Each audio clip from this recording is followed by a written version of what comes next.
Hey friends, thanks for joining me on this whirlwind journey through the rise and fall of Rome. Picture this. You're standing on the edge of Rome's colossal empire, stretching from the green hills of Britain all the way to the sun-baked sands of North Africa, with Rome's influence pulsing through Europe, the Middle East, and beyond. It's almost unimaginable. But as mighty as Rome was, its sprawling size was both its crown and its curse. Managing such a vast empire? Nearly impossible. Communication dragged on for weeks, sometimes months. Local governors grew powerful, often acting like little emperors in their own right.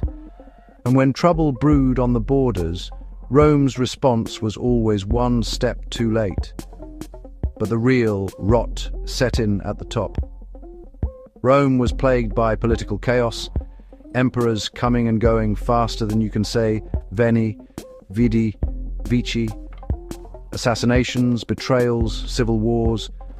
Rome's rulers spent more time fighting each other than governing the empire. People grew tired, soldiers lost faith, and loyalty shifted from the heart of Rome to whoever could promise a little peace and a bigger paycheck. And speaking of paychecks, Rome's economy was stretched to the breaking point.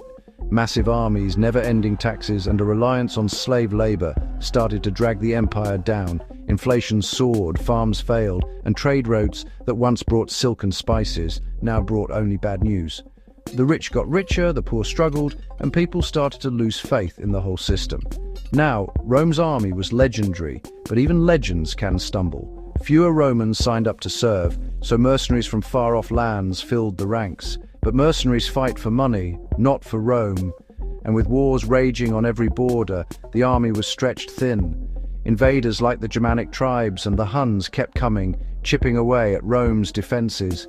Inside the empire, things weren't much better. Rome became a melting pot of cultures and ideas, which was amazing, but it also made it hard to hold the empire together.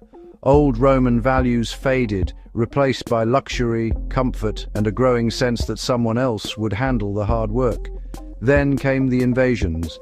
Germanic tribes, Huns and others flooded into Roman lands, sometimes settling peacefully, sometimes not.